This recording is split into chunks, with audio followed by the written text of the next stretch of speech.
Surtout que dans le quartier, d'après Nengeto, qui ça fait 8 mois, maïs à la raté. C'est vraiment regrettable. Biso betokoli na quartier, Kauka, la centre-ville. Toko zoamaï na ba condition té.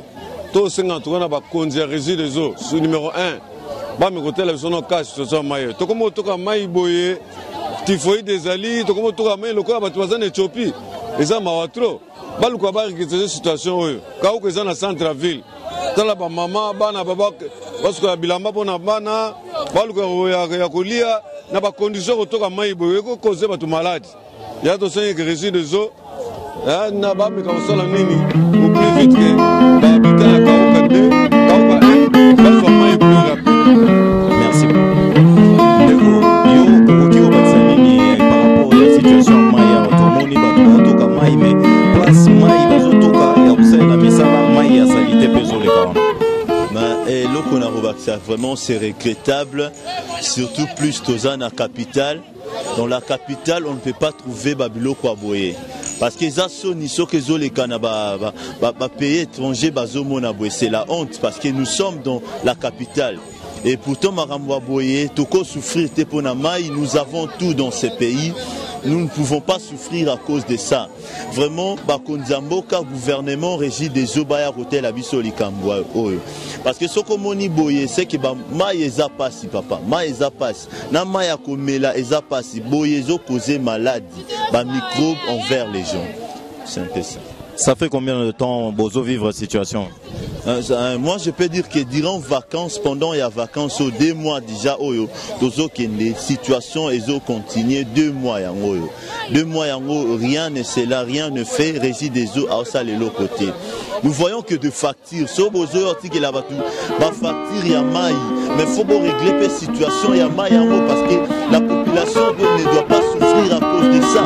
Ça sont de petites choses que la régie des eaux doit régler plutôt. Donc c'est la souffrance que nous portons. Merci.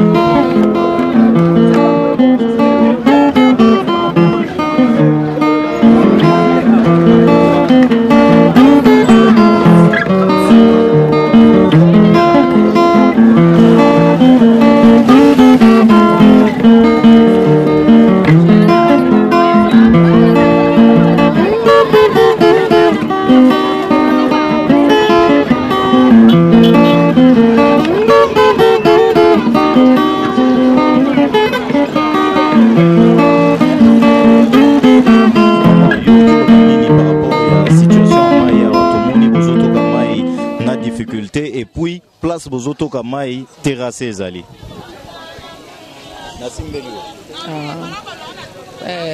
Pona mai na Kauka pasi ezali makasi.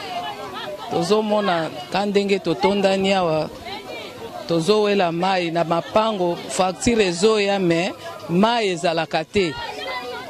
Ndenge toye kotonda na to profite occasion ndenge pompe toboki nde tozwi mwa mai tozo toka mai ya salite mais toza na ba pompe na kasi ya lopango facture ezo ya me tozo futa me mai ebimaka te. Si vous savez combien de temps situation ils ont perduré? Tout ça la 2 ans.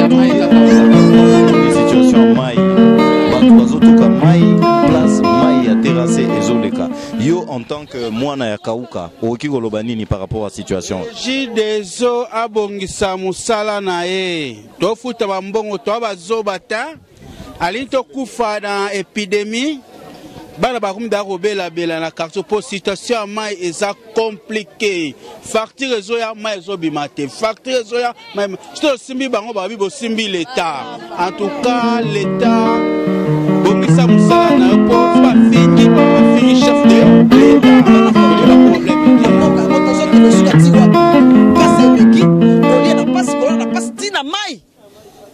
tosili kokufa na banzala tokoma komela mai atela se anyei vraiment na mboka na biso moko na suki wana.